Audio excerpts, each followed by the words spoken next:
What is up, everybody? We are live. See, it's sparkly.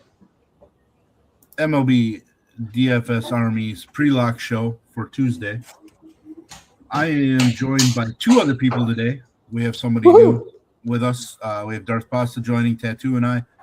Darth, how are you doing today? And welcome to the show. I'm doing very well, sir. How are you? Thank you for having me. I need to do these more often. And now that the school year is over and summer vacation is in full swing, I'm here. Yeah. Adding a third person gives us another angle. Darth does a far more amount of cash games than I do, and then more than Tattoo does as well, I believe. I don't think Tattoo's really gotten into MLB cash yet. So we kind of give you a better range of ways to attack slates, considering I'm a super large field guy. Tattoo's more of a single entry guy, and then Darth offering cash game thoughts as well.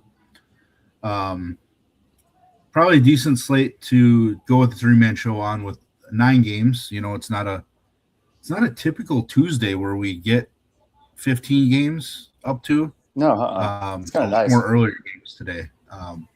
So it is nice, and then it's also kind of annoying because one of the games is the second game of a doubleheader. So it does mess with projections and all that stuff. And FanDuel dumped that game. FanDuel didn't include it? I only had 8 games. I was pleasantly surprised when I went to yes. It's one of those ones where, like, when they announce it as a split doubleheader, then they generally keep the game on the slate, at least DraftKings for sure. It's the traditional where they can't predict when the second one's going to start, that they just say, you know what, we're removing it from scoring. So for our sake, it's annoying that they decided to have Mizorowski pitch the first game, because obviously we would have liked to have him on this slate, I think. Sometimes I like to avoid those,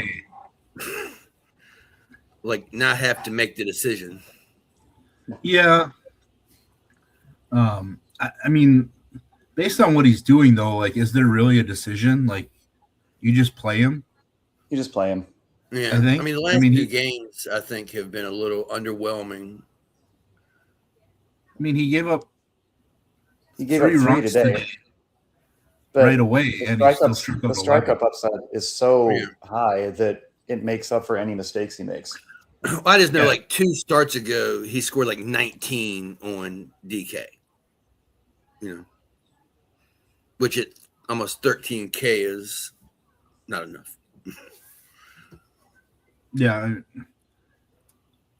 I mean, a lot of times I don't even care about pricing for pitching. I just want the raw points. And so, like, I'm just never going to fade the guy that could double the next highest scorer on a pitcher slate. But yeah, we don't have him tonight. We do have Jacob deGrom and Zach Wheeler. I was going to come into the show and ask you guys which of the two was your preferred. It looks like, while I restarted my computer right before the show, that deGrom's ownership jumped up nearly 50% of what he was at. He and Wheeler are basically projected at the same ownership on DK. deGrom is now up to almost 50%. Does that make a difference in who you guys are choosing? Darth, if you want to go first, and then Tattoo, you can go after. I mean, I think I'd rather go Wheeler just from the ownership perspective. Like, I think the difference in price on FanDuel is a little bit smaller. It's only a $500 difference versus, I think it's $1,000 on DraftKings. But I mean, if you're getting a 15% ownership discount and it's, roughly the same projection, it's roughly the same money line. I mean, I think I'd just rather go with Wheeler. Just from that leverage standpoint. Yeah. I mean, deGrom, you have the strikeout upside that Arizona or that the Angels always give you, which I think is what's primarily driving his ownership compared to Wheeler. Wheeler's also pitching in Great American Small Park. But I think for your tournaments, I'd rather go heavier there personally. Tattoo, where are you going for single entry if you're only playing one of them? Well, I'll start by saying, my brain was still on FanDuel, where I only have to make the decision for one pitcher, and I actually had Wheeler as my third favorite, behind DeGrom and Bradley. So I guess by that, I would say I'd lean DeGrom. Cincinnati has, we know we watched them strike out a ton, a couple weeks ago, like we were talking about, but that's not their MO. And, they're one of those teams too, that when they go off, they seem to really go off. And I just like DeGrom for the strikeout upside.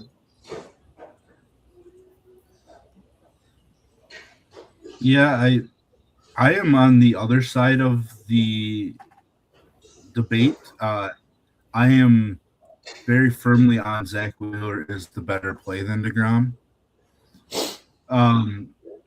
I think Zach Wheeler is more reliable than this current version of DeGrom. If we take out just DeGrom, the fact that DeGrom's pitching at home helps him because he's been so much better there.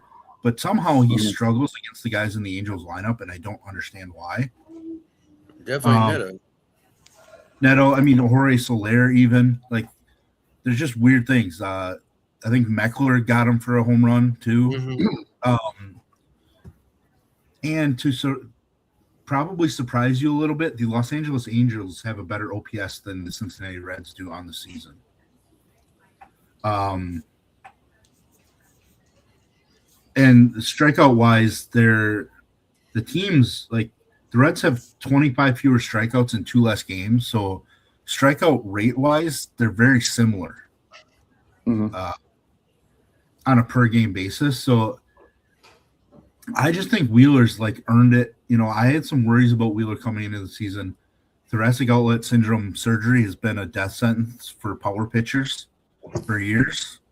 And Wheeler has just kind of blown by my thinking that he was going to struggle in his first year back. And his strikeouts, while they're ranging wider than previously, they're up recently. That just tells me that he's continuing to get stronger. I feel safer clicking his name than I do DeGrom right now. And it feels weird.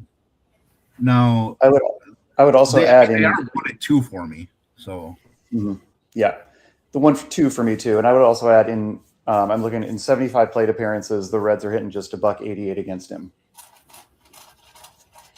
Yeah, 75 plate appearances. That's a substantive. That's 3, 4, 5 starts, 3, 4 starts. And the OPS is just 558. Yeah, and I think some of the worry is obviously we just saw Wheeler give up 4 runs, right?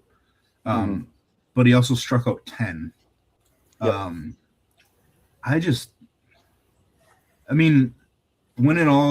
When all is said and done tonight, I think you can't go wrong with either.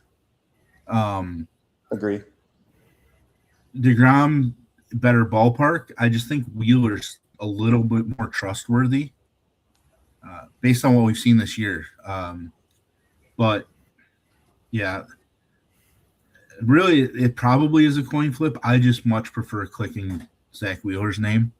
I just feel better doing so. I just want to jump back real quick because I've flipped over to DK, and there's a huge disparity, I guess, in pricing between DeGrom, Wheeler, Bradley on DK, where on FanDuel they're all above 10K within a couple $100 of each other. That's why I mixed Bradley into that group.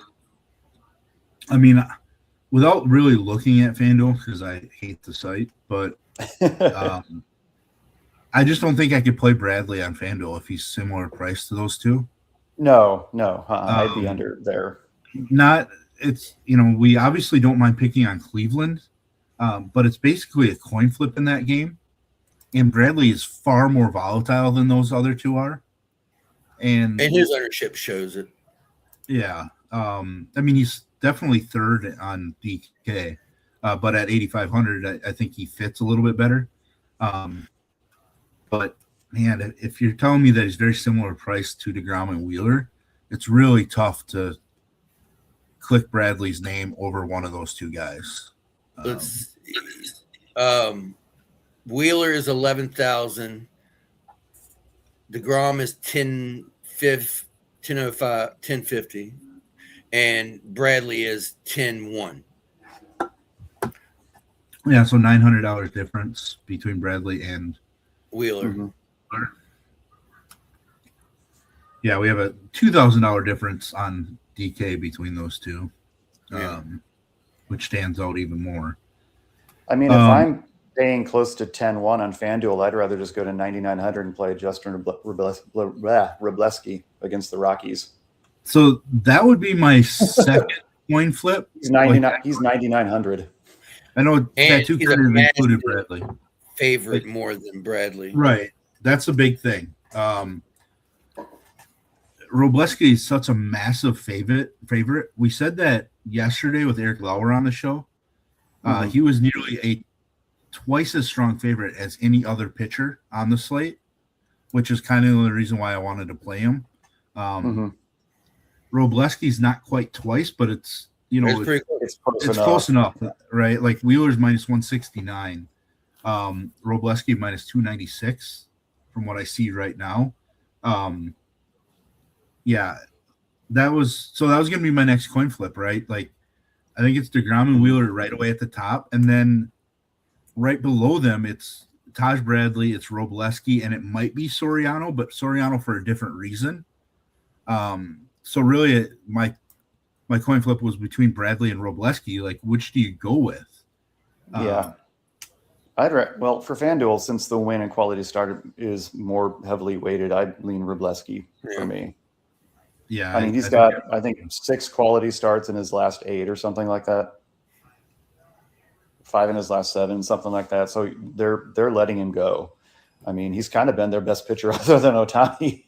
I mean, he's 10-2. Yeah.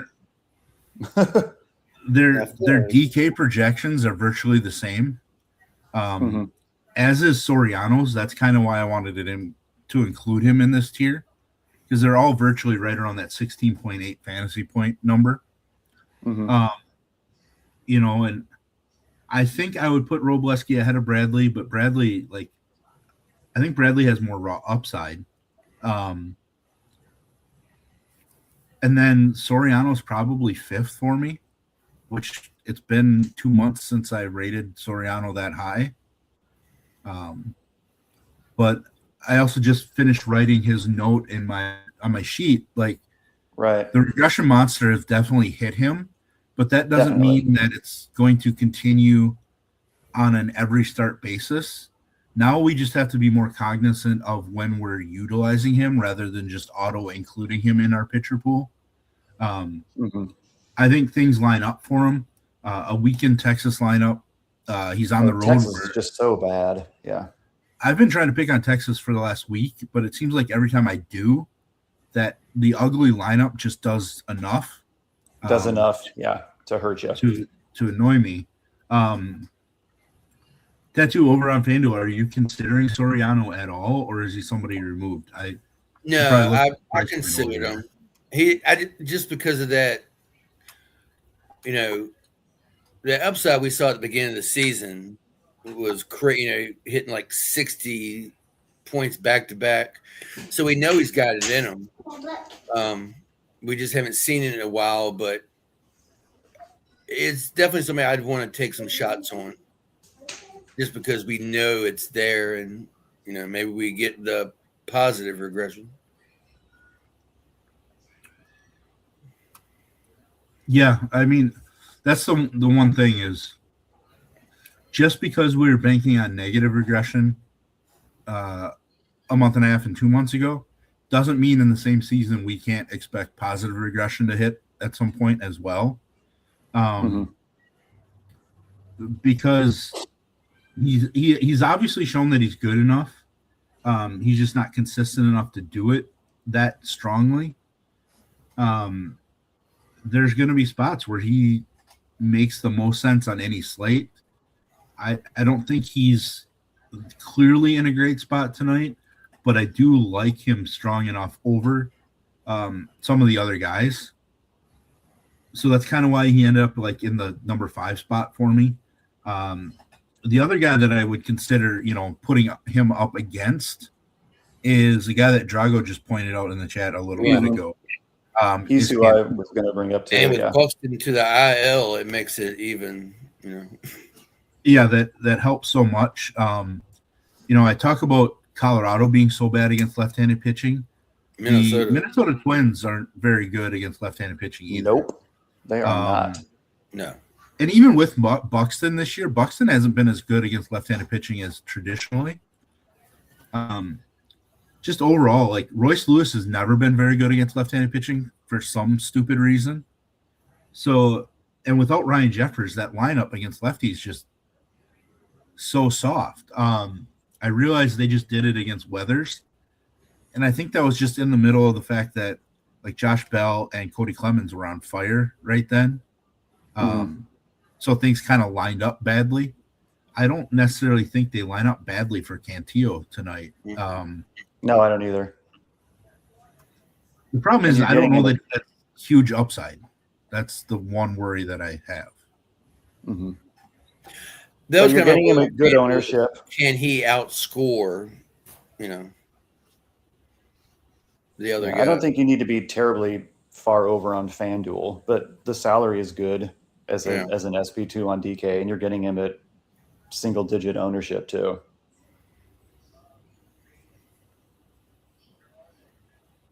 Yeah, I mean, I'd much rather play him than Peyton Tolley, who's twice the ownership, or just over twice. But Tolley has shown higher upside than Cantillo has. I was shocked, and I obviously do this every single day. I was shocked to realize that Peyton Tolley has 3 starts of 31-plus DK points on the season. I would have not guessed that. Like, somebody could have stumped me in a bar trivia contest, and I probably would have lost hundreds of dollars on it. But I don't understand why Tolley's the 4th highest owned pitcher on DraftKings. Can either of you explain that to me? Is it just it's the White Sox? They're automatically bad. They're actually better than they have been in the last couple of years. I think it's mostly just that. It's the White Sox. Oh, they strike out a lot. They, blah, blah, blah, blah. But, I mean, that's a couple lefty killers on the White Sox. Yeah, they do have Vargas and Grichuk. I mean, even Montgomery is not bad versus lefties. He has contact issues, but when he does make contact, it's home runs. I'm looking. They have the 8th best OPS as a team against left-handed pitching. The White Sox. It's weird because he's priced directly between Taj Bradley and Robleski, who are 2 fairly popular pitchers as well. So if our ownership projection is off on him, it's because everybody's going Taj Bradley and Robleski in that price range, which means there's a chance that those 2 ownership goes up quite a bit and Tolley's drops. But given that those 2 are around him, I am really shocked that he is 18.5% right now. I honestly would imagine whenever we get the next update, my prediction would be that Robleski jumps up and takes ownership away from Tolley. I think so too. And then Cantillo probably goes up too. Yeah, he's only 9,000 on FanDuel. He's cheaper than Robleski. He's cheaper than Soriano. Cantillo's, I think, only 8,300 on FanDuel. Yep. Yeah, and 3% ownership. I mean, are there any other pitchers that we should be considering? We've basically talked about 7 of them so far. Trevor McDonald. I think my pitcher pool has 9. I guess I can look at it right here. Is there any interest, at least in tournaments, in Andrew Abbott? And the only reason I ask is because the Phillies are also awful against left-handed pitching. It's not for me only because I hate Andrew Abbott in this ballpark. I do too. Like it's just a really bad ballpark for the way that he pitches. Yeah. And some of the Phillies have elite numbers in this ballpark. It's one of the only teams I looked up just their players' history in a ballpark tonight because I was super curious. If JT Realmuto played a full season in Cincinnati, he's on pace to have 100 extra base hits in a 162 game season in Cincinnati. But like Bryce Harper, a ton of home runs on a per game basis. Really, I just don't think there's enough upside for me because he's not like this big K guy. So I think that gets him into trouble against guys like Schwarber and Harper.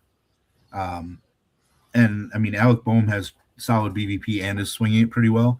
And I think that Philadelphia acquiring Derek Hill as their 4th/5th outfielder for facing left-handed pitching, I think that makes their lineup look tougher.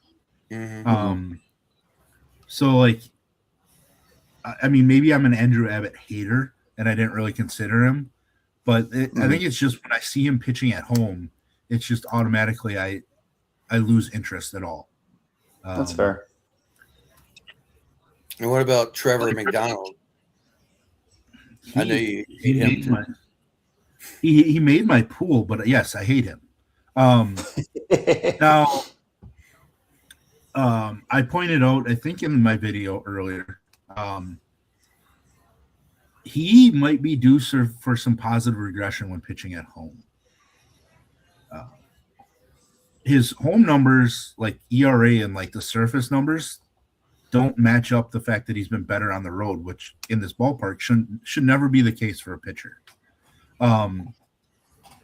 But like his whip and I think his average against and everything is much lower when pitching at home, which tells me he's kind of due for some positive regression in runs allowed category. The problem is like he doesn't really strike out a ton of dudes. But on the other side, we get Toronto, who doesn't strike out until recently. You know, they're right around like I don't remember the number now. I'm not going to quote a wrong number, but they're striking out more recently than on the season, I think. And they're the worst offense over the last week or 10 days in baseball. So like I felt like I had to include Trevor McDonald. I absolutely hate the idea of doing so. I did include one other pitcher, and that pitcher is opposite Trevor McDonald in that game. Spencer Miles, but there's a real worry with doing that. He hasn't thrown more than, 43 or 44 pitches in a month in an appearance? Yeah, he went 3 innings last time. Yeah, I think he went like 3 innings last time, and that's the most he's had. Yeah, and I think a month ago he went like 4 1/3 and threw 70-some pitches. That's the worry I don't know what they're going to do. So usually they've been having Braden Fisher open ahead of him, and then he follows, which him going 3 to 4 innings would be fine then, right? Because he can get the W. There is a real worry that he only goes 3 to 4 innings as the actual starter. And then they followed up with the DK list Patrick Corbin, which is an option. Or they just go full traditional bullpen usage after that. If we get a report that Miles is going to stick to his normal role, 2 to 4 innings, and they are going to follow with Corbin, then I think you have to consider Corbin over Miles. Yeah. And this is purely ballpark-driven choice. Because it's in San Francisco. Some of the Giants' bats are swinging it pretty well, but Tattoo can attest this. Like every single day that the game's in San Francisco, I am talking about using at least one pitcher in the ballpark, strictly based on ballpark only data. So, Yep. Tattoo, I assume for you, you don't really want to mess with Toronto's pitching situation as a single entry guy. No. I'm going to guess that you probably don't really want to use Trevor McDonald as a single entry pitcher, or you don't want to use him on FanDuel. That's for sure, right? Yeah, definitely not on FanDuel.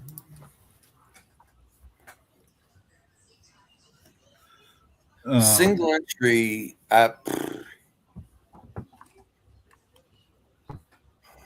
I'm probably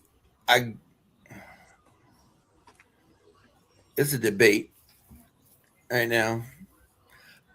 I don't know if I go like DeGrom and Roblowski. I think I want to use Cantillo. If I use him, I might go with Wheeler. So I haven't really decided yet, but it's a small pool which I'll pick from. We just got an ownership refresh. DeGrom jumped to almost 52%. Peyton Tolley just went up to 21%. So I don't really know. I see that now. Really weird. There were two other names that I initially considered at pitching, and you guys tell me if you thought of them at all. One of them is Noah Schultz against the Red Sox. The other one would be Robert Gasser against the St. Louis Cardinals. And I want to revisit the Gasser debate because Mizorowski just struck out 11 against them during the day game. And I do think there are hangovers when it comes to strikeouts. I do believe that strikeouts come in bunches. So, like, there's a potential issue there. So maybe I have to reconsider Gasser. Are they two names that you guys considered? Are you still considering them? Would you choose one or the other? I mean, I think if you choose one or the other, it's Gasser over Schultz, but I think it's Gasser too. I think it's Gasser too, because again, it's a doubleheader. They're going to be tired anyway. Like you said, the strikeouts. And then, Boston actually hits left-handed pitching pretty well. They've got the 5th best OPS as a team against left-handed pitching.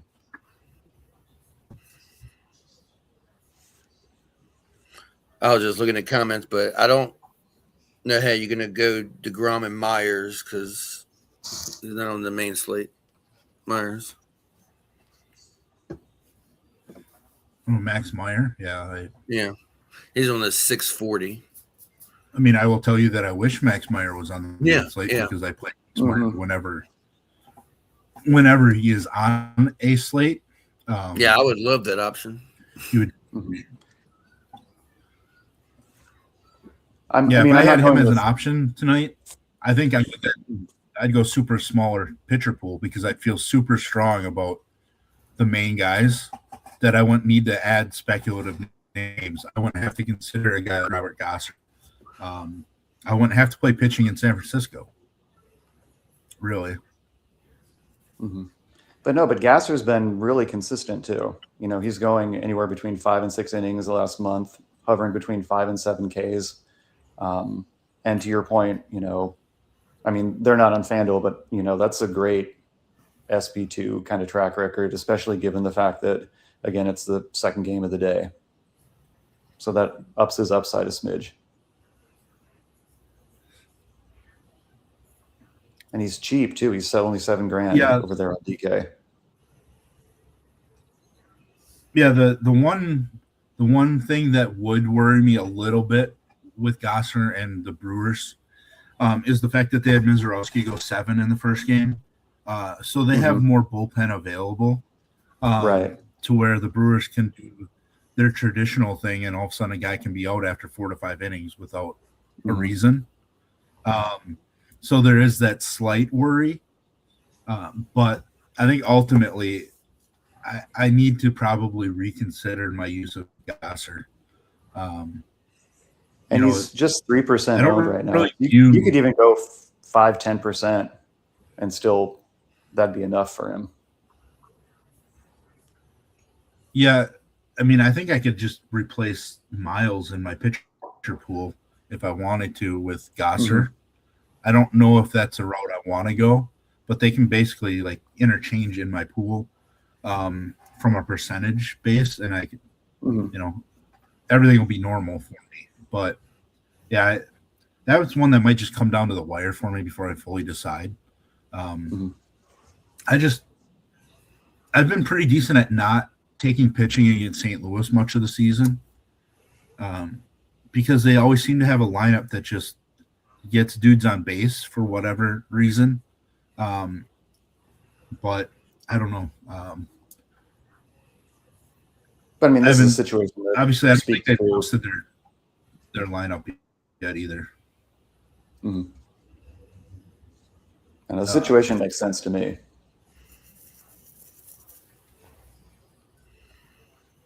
You know, one of the guys that Tattoo and I both like in that game would be against him, who like we like him against left-handed pitching, is Nelson Velasquez, who I think you might know a little bit about, Darth, because wasn't he with the Cubs for a little bit? He was for a little bit, yeah.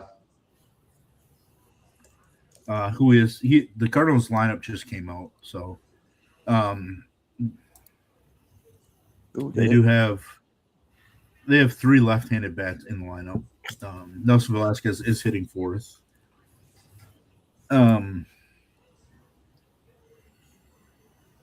Yeah. Weather holds up at the top too. Yeah. Pereira, who homered earlier, which Walker homered earlier too.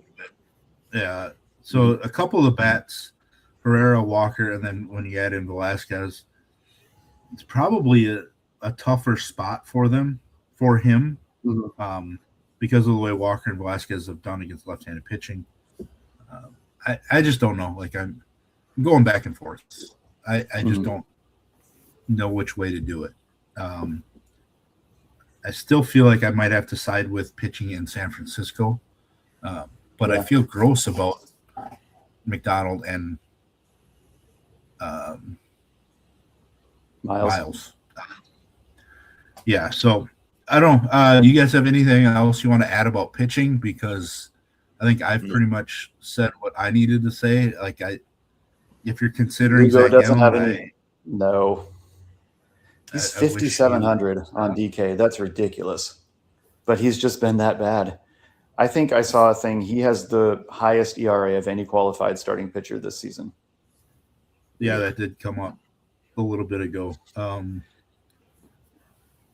sad. And that's why the Padres are one of my favorite stacks tonight. Yeah, that whole game, even because Marquise sucks. Yeah, the problem is San Diego's going with a weird setup. I don't know if Herman Marquez is going 1 inning or if he's going to go 3 or 4. Johnny Brito was a name that the Padres got from the Yankees, along with Vasquez I can't remember which trade it was, but I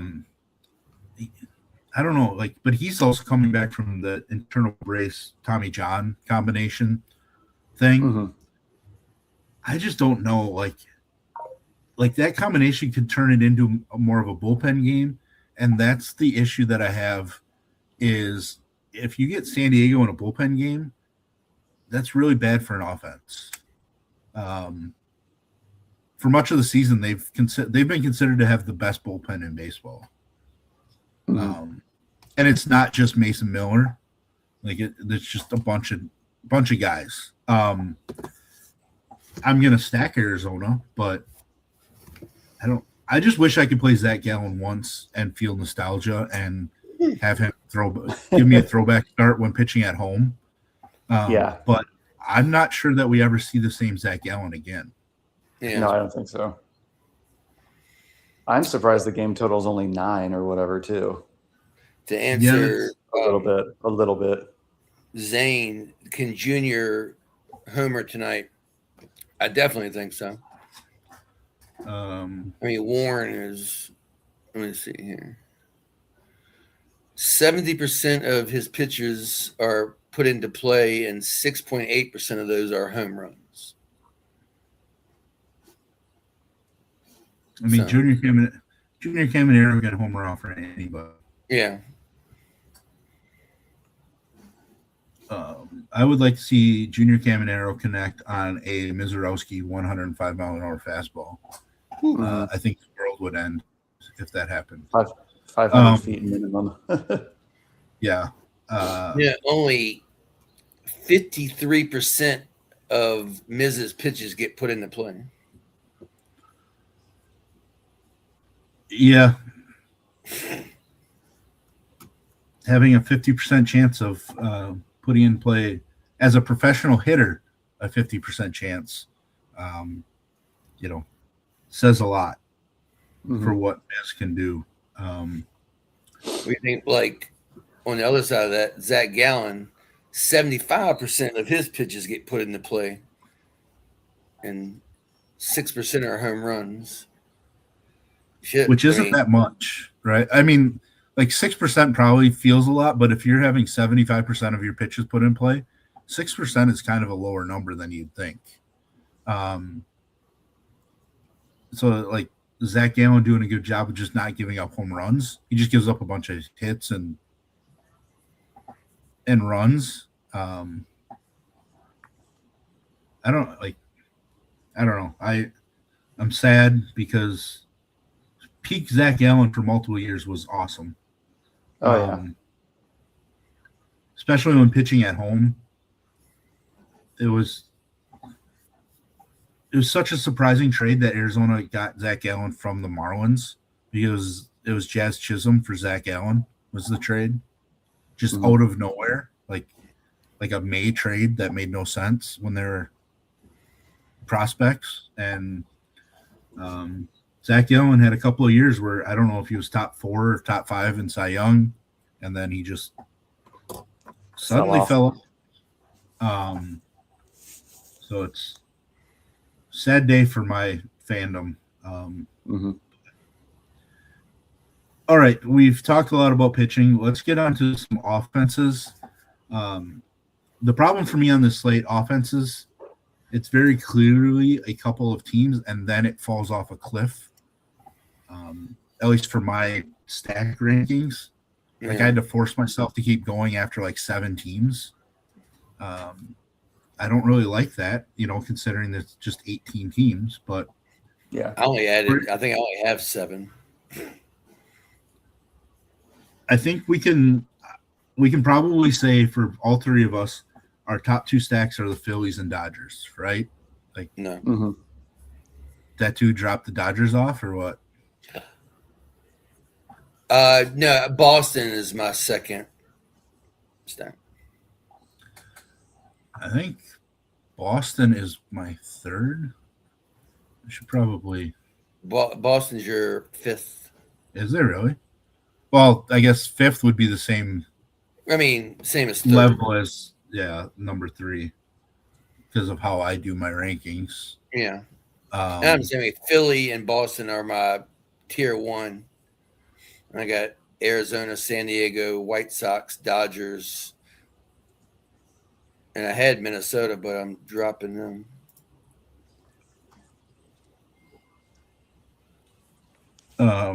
Yeah, I mean, I have Boston in my 2nd tier, and Darth, I assume you probably have Boston somewhere up. Boston's my second. Would be my 2nd tier with the Padres. Yeah. Yeah, I have the Padres up there as well.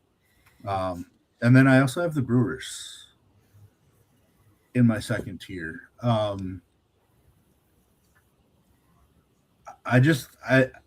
feel like you probably just have to pick on Hunter Dobbins a little bit. I probably wish the Brewers offense looked a little better in game 1. But of the remaining teams, I felt like it has to be the Brewers, given the options. Yeah. I put the Mets too, just because, I mean, Lugo hasn't been terribly consistent all year. I feel like I need to add. I think that they're a little they'd probably go a little under the radar for me. But if I was picking somebody, that would be my sort of sneaky stack. Yeah, I think that Kansas City is in play as well. Yeah, I need to get more information on what the Mets are going to do from a pitching The standpoint. pitching, yeah. I love to pick on Singa if I could. Yeah, they're going with an opener. Like there's a lineup is out, so they definitely announced an opener first. Perez. It's just a lot. Kansas City lineup has been blah. Recently, when Caglianone got cold after being on fire for a little bit. I don't know. Like Salvador Perez looks like he's waking up a little bit, but you have Bobby Witt. But then I don't know that I can trust Lane Thomas to continue to get it done, especially when he's normally a guy that just only starts against left-handed pitching. Carter Jensen is I like Carter Jensen. He's kind of been a home run nothing recently. Yeah. Obviously, we can play Salvi at first, so that helps now. There was a stretch where Salvi did have first base eligibility, and you had to choose between the two catchers. Now you can play them both together on DK. Obviously, you can play them both together on FanDuel because utility spot.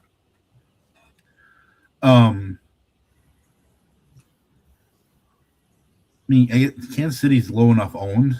Like they're even lower owned than Toronto, which again we mentioned it earlier. Toronto's been the worst offense in baseball over the last week to 10 days.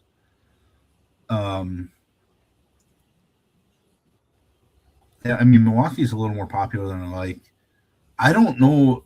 I just don't know how to trust the Mets as an offense. Yeah, that's they seem to continue to have these higher implied run totals. They're sixth on this slate, apparently. That does not right. No, they're third. Sorry, I was looking at the wrong column. Third. I don't they don't seem to show up when they're more popular, but can we just get our Mets exposure through Juan Soto and move on? Or you could, yeah. Yeah, they get Jorge Polanco back tonight, I guess. I didn't look at the lineup to see if he's in it, but I saw he was activated. Leverage Tool likes them. They're third on DK and fourth on FanDuel. Yeah, third, but they're also the two teams that are behind in leverage rank are more popular than the Mets. So that tells me I don't know. If you're gonna go with popular teams, I think you just go with the Dodgers or Padres. I don't know. Maybe the Mets are similar to the Padres for me, right? They're two offenses that I don't know, feel like they should be better, but they're not. Mm-hmm. Polanco's the Padres have a little bit more upside throughout, I think, though. If you're picking between those two, they do. They have more name value, but they've also struggled more than the Mets have. It's true from an offense standpoint. You see the Cardinals are number 4 in leverage rank on DK. Oh, is it now? Do I need to consider them? They are now. I see that. At only 17%. Pretty low. Their projections are low. Their implied run total is low. Their point per dollar is low. But then their batter WOBA and then pitcher WOBA are both top 5 on tonight's slate. Again, I think it's just, how much do you play into the fact that it's a double header and which side are you going to be on? Are you going to favor the pitchers in that one or are you going to favor the hitters? Yeah. I also don't know if does it mean that some of the projections are just weird because of the doubleheader part? Because of that, yeah. Should they have a little bit better projections per player, on a point per dollar basis? Yeah. So it is tough to gauge which what's accurate and what's not when a doubleheader's involved. Right. Because I guess the Brewers' point per dollar is pretty low as well. And that doesn't seem like it should be the case because of the Brewers often like they score runs. Yeah. So I don't know. That might just be a tough game to look at on the leverage sheet because I can't guarantee it's 100% accurate for those two teams. Mm-hmm. The Brewers lineup just came out, and Contreras is not in the lineup for Game 2. Luis Lara is making his debut. Mm-hmm. And hitting second. Wow. So that means there's no Churio in the lineup either. Nope. Which I hate. There's no Garrett Mitchell in the lineup, that means too. Which is so now I hate Milwaukee more than I did before. Mm-hmm. Garrett Mitchell is the hottest hitter on the team. And I feel like he had multiple hits in the first game, didn't he? There's your Hunter Dobbins right there then. I mean, I can't use Hunter Dobbins, I don't think, but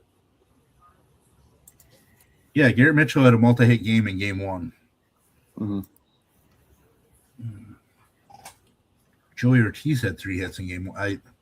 Somehow Joey Ortiz is going to pop in the DS now, and it's going to drive me nuts. Because he's somebody that I just will never utilize. Yeah, I mean, you see these guys, they're at the top because projections are messed up. Like doubleheader, there's no way Joey Ortiz should have a 3.89 fantasy point per dollar ranking. So we're going to probably have to wait for some of that to get corrected. And obviously both of their lineups just popped. So we're waiting, Uppers Led's got to then do some adjusting from there.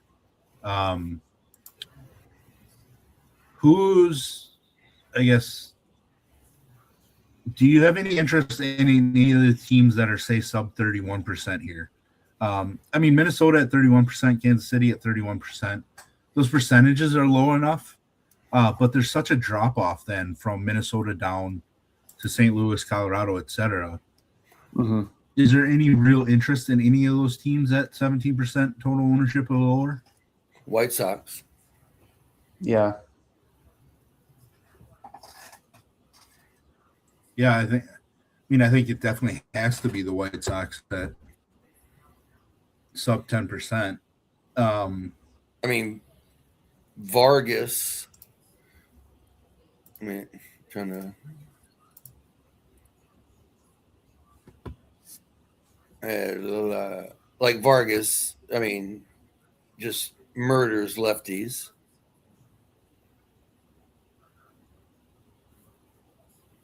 And, So does Grichuk. Yeah, and Colson Montgomery is what 923, 340 ISO, 6 home runs off of lefties.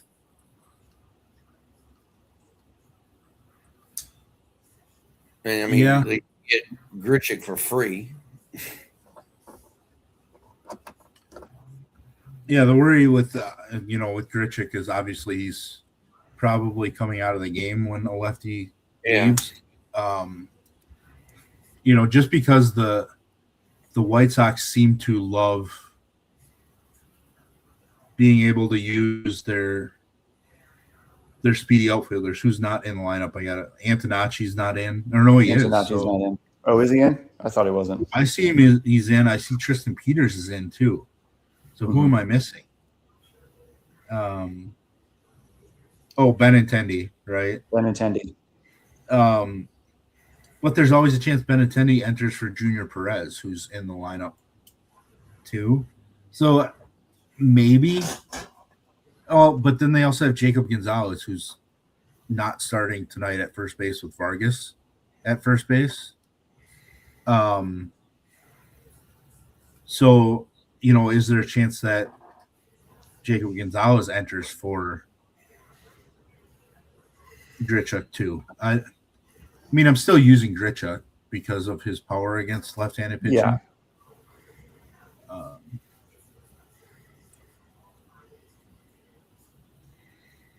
I think, I mean, it's hard to argue against the White Sox as the favorite of that group. Yeah. I think my sneaky favorite is the San Francisco Giants, which obviously is really weird coming from me and my love of this ballpark for pitching. Yeah. But like Devers and Arise right now are just really strong plays.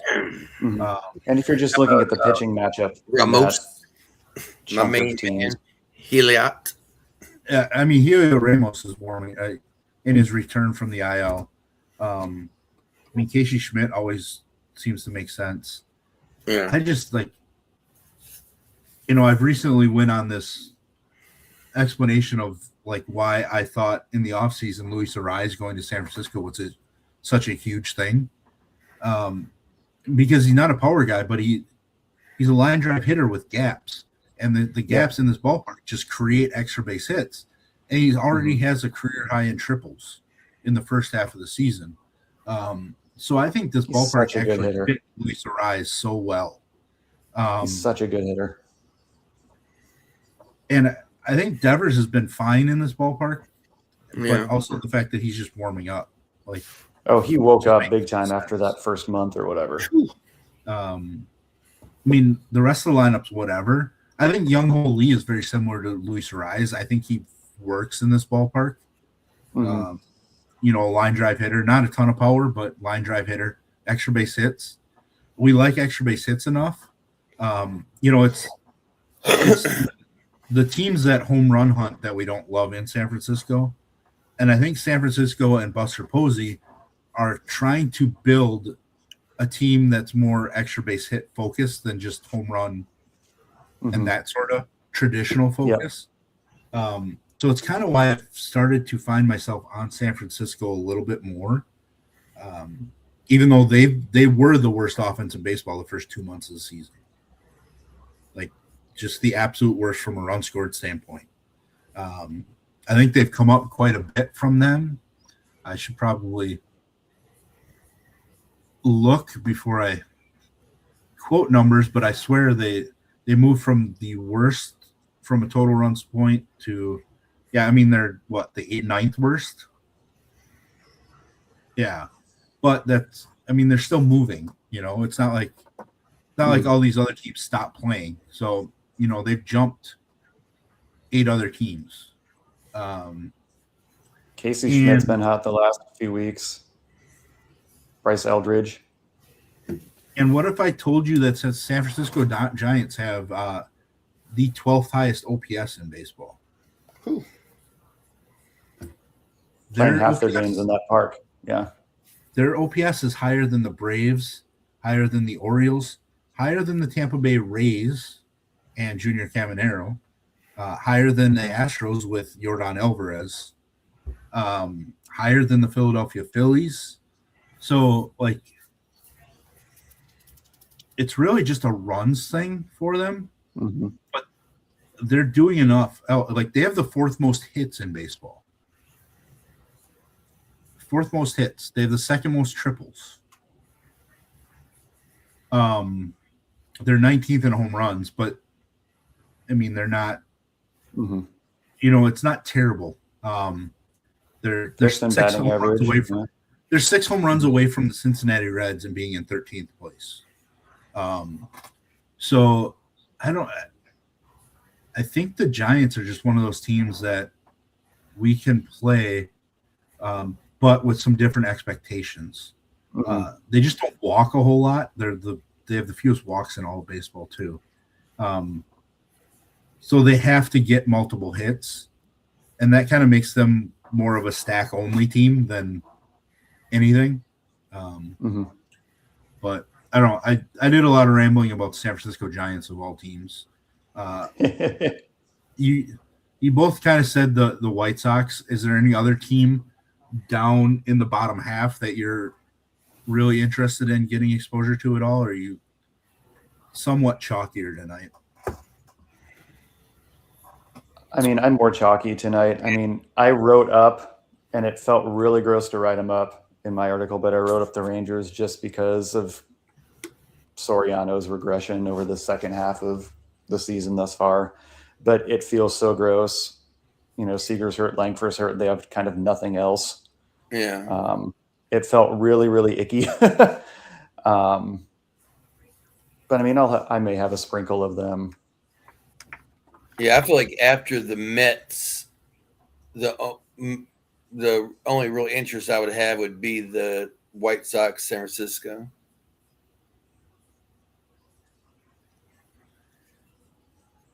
I mean, I think I'm still playing Minnesota, just in case I'm wrong. Josh Bell one off, but they're like they're the worst team on the slate against left-handed. They're against the pitcher split they're facing. That's a big issue. Toronto the second worst, Cleveland the third worst. So that Twins Cleveland game just has really bad offensive matchups. But Minnesota's been hitting home runs, and they also just score runs somehow. So I'm gonna keep playing Minnesota a little bit, but obviously they're down my list. They are still number one in the AL in total runs scored. Can you guys guess which team just passed them in runs scored last night? It's a National League team, but I just noticed this now, and it's caught me off guard. Who passed who? I mean, if I had to guess, it'd be the Rockies. If I had to guess, it is the Colorado Rockies. The Colorado Rockies are now 6th in baseball in total runs scored. That means the top 6 teams in baseball in runs scored are all in the National League. Then you get the Twins for the top in the American League. 16 runs ahead of the Yankees, who are in 9th overall in baseball. So it's one of those ones where like the Twins don't make sense to me, but yet they keep doing things. So that's kind of why I'm including them. But that's interesting. I just looked it up real quick. The Rockies are right in the middle of the pack. They're 15th in away runs. I mean, that's not bad. I mean, it probably coincides with the fact that like Jake McCarthy's been on fire. Just on base a bunch, and obviously Goodman just hits a bunch of home runs. But I mean, Cole Carrig has been explosive. I like Cole Carrig a lot. I like him a lot. Kyle Karros is hitting, which that one blows my mind because I didn't think he was much of a hitter. But yeah, Cole Carrig is somebody I invested a lot of money into as a prospect and stuff. And I've reaped the returns on that, and I'm just always going to be a Cole Carrig fan. Anytime you draft a guy as a catcher and instantly a team wants to move him to shortstop, it's somebody that they expect big things from. And then they moved him from shortstop to center field. Like, so they believe so much in his ability that they wanted to get him away from being a catcher. So like that stood out to me, and it's kind of why I jumped on him right after he was drafted. Just from the pure athletic standpoint. Yeah. So I love seeing it. I don't love I don't know what's going to happen when Brenton Doyle is back and Jordan Beck. Like, I don't know what the Rockies are going to do, but I do like what they've done because I was a big fan of Jake McCarthy previously too with the D-backs. I love just the stolen base upside that he always has too. But now that he's hitting with a little bit of pop recently. And he's hitting left-handed pitching too. Cubs Orioles will be delayed if you were playing the early slate. Let's see. I see a question about which one would you play, Valdez or Cody Clements. I just had Waldrop, I believe, is pitching for the Braves. If I'm correct. Yeah. Probably Cody Clemens, even though I really like Cantillo. I think it's Cody Clemens. I mean, Esmeralda Valdez has been pretty impressive, but I think he's done most of his damage against left-handed pitching. Now, obviously, both of those hitters kind of are in their worst splits with Clemens is facing on a lefty. But I think it's Cody Clemens the way that he's been. I mean, he's hitting third. I guess he's hitting third again, but he had been hitting third pretty much every game. He's hitting sixth tonight. So they dropped him a little bit, but I think it's Cody Clemens, but it's an interesting debate, really. Let's see where Valdez is hitting cleanup. Yeah, they've been sticking him in the cleanup spot recently. Yes, I don't know much about Waldrop's splits off the top of my head, so I probably should look at those.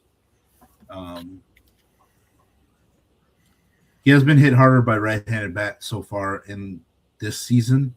Obviously, super small sample size. Last year, before he got hurt or whatever, it was the other way around. He dominated against right-handed bats. And 2 years ago, he got lit up by everybody. So, I think Cody Clemens is a slightly better ballpark for his offense. So, the only other thing I would ask is if, like, either of those guys match within your lineup. If you have a stack or a mini stack that develops from one of them, it's kind of the way I would lean in that scenario. All right, we've been going for over an hour already. Longest show in our history, I believe, or close to it. Darth, now we kind of go through a section here where we just kind of go position by position. I let Tattoo lead it off. Just give our favorite one or two plays at each position. Some thought process behind some of them, but just to give a breakdown that way. So I'll let Tattoo go first here again. Just fire out, one or two at each position, some thoughts, and then we'll move on. Catcher, I like Goodman always, but tough matchup. On the other side, Dalton rushing, he's got OPS of like 103.5 over the last 7. And he's cheap. First base is so loaded. I love William Contreras, Devers. Both of them are killing it over the last week. Second base is probably Marte or Ariz. Third base, I'm going to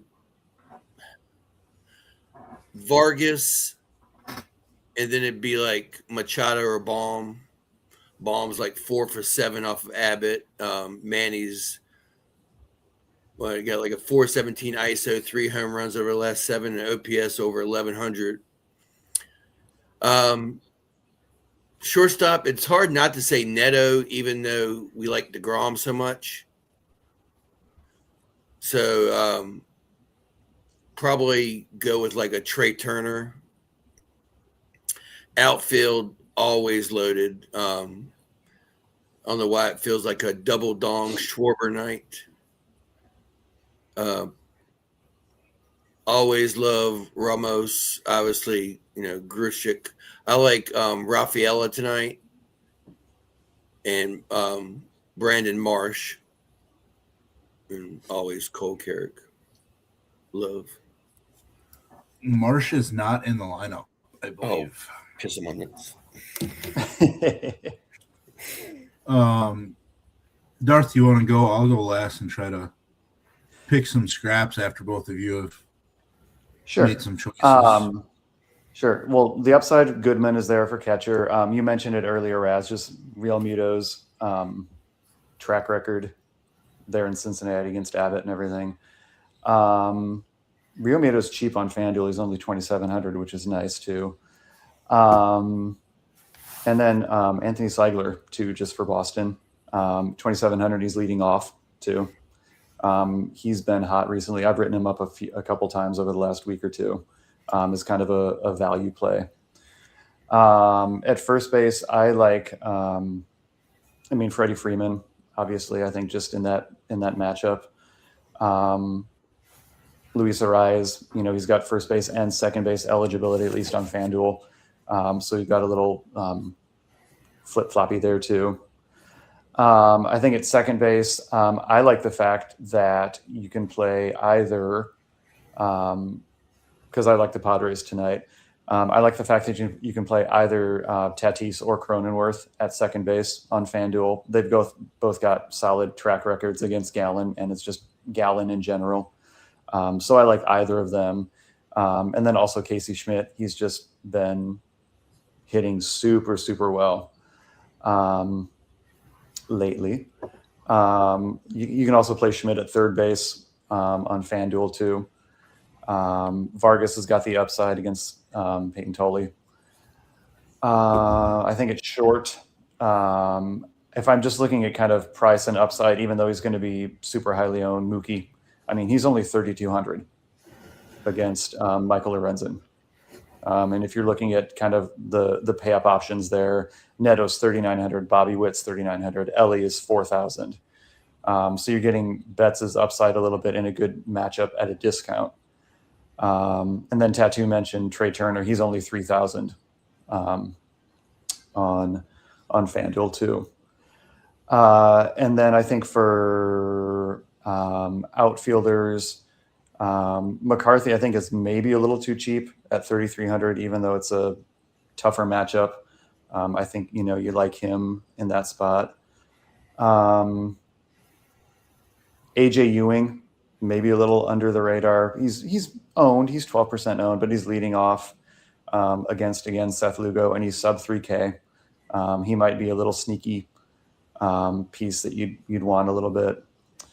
Hunter Goodman again as an outfielder. He's got outfield eligibility there too. And then that might be it. So those are the ones that kind of pop out to me a little bit. Ramos, like I said, he's back to Heliot Ramos, 2,900 leading off. Another one of those giants that you were mentioning earlier. Again, telling us that Mookie is not in the lineup tonight. Really? Reason. Well, let me refresh then. For me at catcher. Sorry about that. I refreshed the DS. I didn't even see that their lineup came out. So no, there it is. It's just didn't want to show up. There we go. Sorry about that. Catcher is, you mentioned Real Muto. I think it's, a Kansas City catcher or Dalton Rushing. Tattoo touched on him too, but I hate Dalton Rushing as a baseball player, and I think a lot of baseball players hate him too. Mm-hmm. But he's just performing right now. He's hitting seventh tonight. It's just getting a piece of the Dodgers lineup at sub 4K on DK just feels like a win no matter what. So I think he's just probably my default top option. Mm-hmm. He's 2,900 on FanDuel too. Yeah. First base, it's Wilson Contreras is my favorite option. I'm surprised they haven't announced his suspension appeal yet, because Cavalli's came out yesterday or Sunday, or yesterday morning or Sunday. I don't remember. So I would have thought everybody's would have, but whatever. For me, Wilson Contreras is easily my favorite play. Gavin Sheets is, but I'm playing him in the outfield kind of. He's one of my favorite outfielders. Mm-hmm. Romy Gonzalez is my favorite second baseman, who can be played at first as well. I just love the Wilson Contreras Romy Gonzalez combination tonight. I agree with Darth on Jake Cronenworth. He's been fine in his return. Has been pretty good against Gallen in his career, and he's just 2,100. Second base is just a way to save money on most slates. Mhm. I mean, I do understand wanting to play Ketel Marte or Bryce Terang maybe a little bit, but for me, it's a way to save money. Third base, Alec Bohm for sure. And then sure, a Padre, Manny Machado, but I really don't love third base tonight. There's been a lot of slates recently where I do love that, but I think we lose some of the guys that we've been playing because they're playing the earlier slate. So that weakens that position a little more. Shortstop, Trey Turner or Bobby Witt. Like, I'm spending up at shortstop tonight as much as possible. I think Bobby Witt's probably the best play at shortstop because he's 10% less owned than Trey Turner. But Trey Turner's been awakening recently. The first couple months of the season, he looked one of the worst shortstops in baseball. That whole team did. That's true. Much of the team did. Besides Brandon Marsh, who just keeps hitting for whatever reason. I already mentioned Gavin Sheets in the outfield. I could have mentioned Edmundo Sosa at third base as well, but since I like Alec Bohm so much, I would play Sosa in the outfield.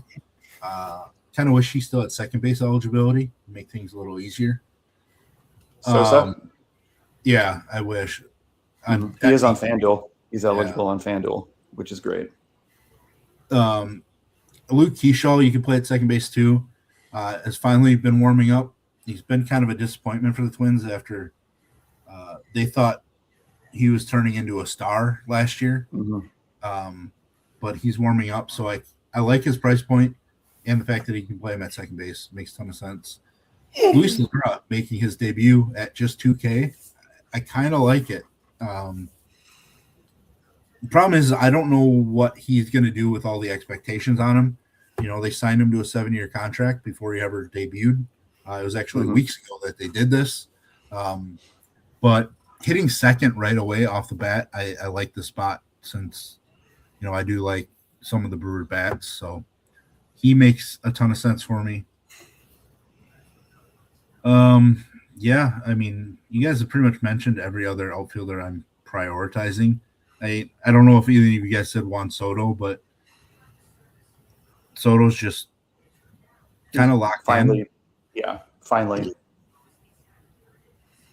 To me, I think Soto makes the most sense as the spend up in the outfield.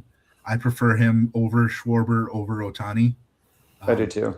I mean, they're all viable and, probably going to show off, but I think I like Soto more than Ohtani.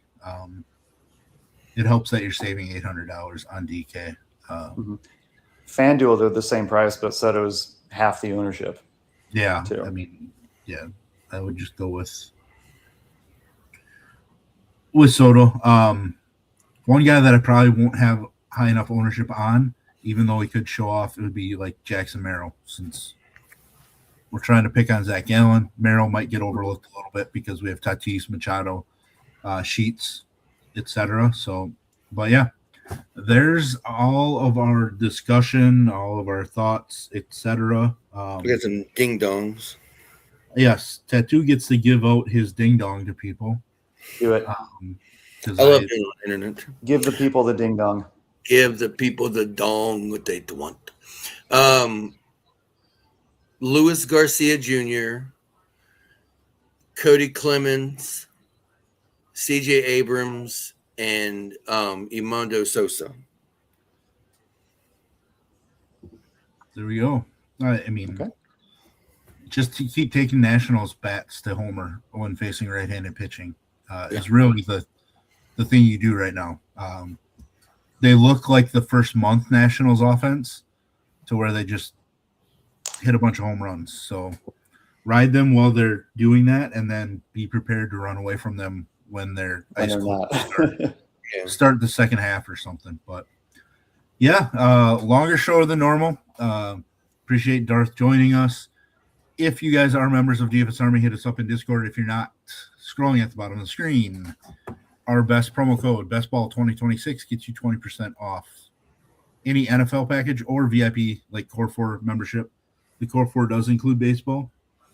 If you want to join us for baseball only, you can use code RAZ or Tattoo, or I don't know what yours is, Darth. Is it just Darth or Darth? Mm-hmm. You can use any of those 3 codes for 10% off monthly while you are a member. We're back tomorrow around the same time. Weird Wednesday slate. They don't have as much day baseball this week, I don't think. Which, is fine. But just a little different schedule this week with the All-Star break coming up. Yeah, that's all I've got. Hopefully you guys can take something down, hit us up with your screenshots, etc. As always, helmets up, and we will catch you guys tomorrow.